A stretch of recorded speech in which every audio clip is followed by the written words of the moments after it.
Welcome, ladies and nerds, to the special edition of the Rollback podcast. It's Fight Night, and I'm your host, Eddie. Muhammad Ali versus Joe Frazier. Goku versus Superman. Edward versus Jacob. Each a battle that defined a generation, each a decisive moment in history. This week, we decide another clash and bear witness to this battle, this once-in-a-lifetime moment. Where were you when Godzilla and Kong finally met? These two titans clashing for the first time in 59 years. After a controversial battle that elevated both in the eyes of moviegoers. In one corner, we have a beast that is box office royalty. His legend is 88 years old. In the midst of a post-Depression America, the world of cinema was still burgeoning and was at risk. A champion was called forward to save the movie theater, and thus Kong was summoned. Today, he stands as an icon in the eyes of Americana. He fights from out of Skull Island.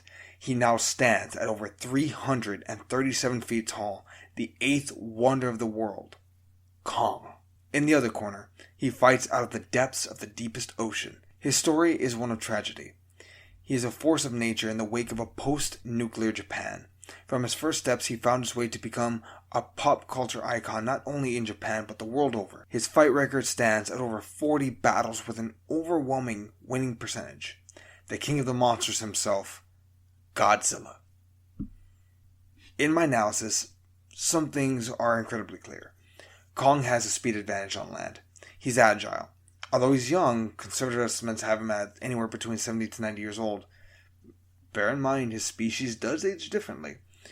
Kong has done battle with some unique foes, specifically the skull crawlers. In addition to these advantages, Kong has a weapon, some type of battle axe, created from an actual spike of a dead monster, the same species of Godzilla. On the other hand, Godzilla has atomic breath, and has some serious range on it. He can fight on land and in the sea. He has the height advantage, as well as, I'd argue, durability. His fight record speaks for itself. He fought two Mutos at once and survived the Oxygen Destroyer. He killed a Titan from another planet and has been called upon on multiple occasions to bring balance to the world.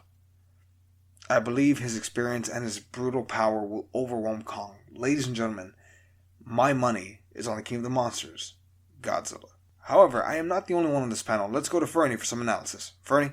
Ladies and gentlemen, I bring you the heavyweight fight of the century. In the blue corner, we have the beast from the east, the lizard from down under, Godzilla. And in the red corner, we have the ape from the west.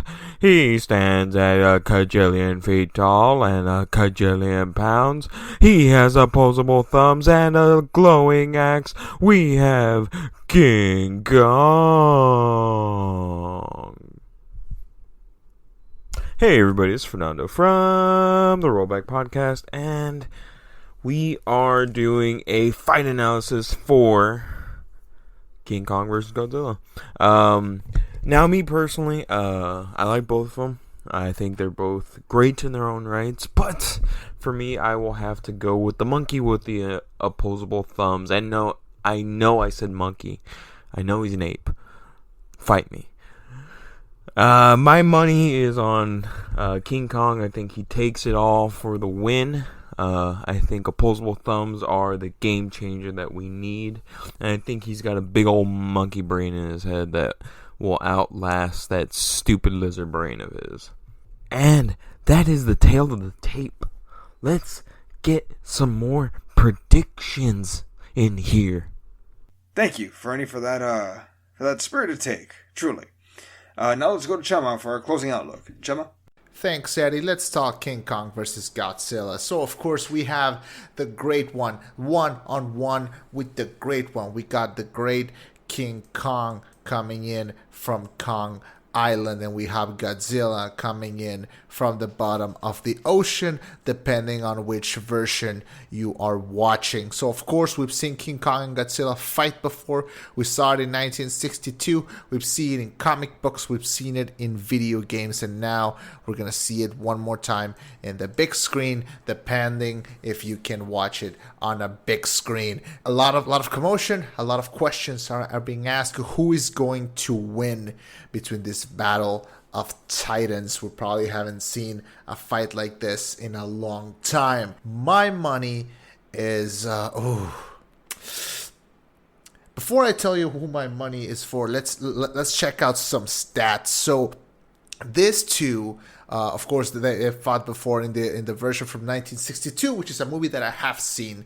We see that only King Kong is the one that survives. But we know that Toho has this kind of like a weird rule where Godzilla cannot lose. So, it's going to be tough to see who wins. If we know from our history, if we know from the past, usually these battle films, they never end up with a clear winner. There's always either a tie, or they stop fighting, or there is a winner, but we don't really see them win. Talking to you, Freddy versus Jason. Same thing happened with Batman versus Superman. Same thing has happened in other flicks. I'm really excited to see what's gonna happen here. But we gotta take a moment. I wanna talk about what I don't want to see in this film. I don't want to see humans. I don't want to see emotions. I just want to see pure raw fight. I want to see these two fight to the death.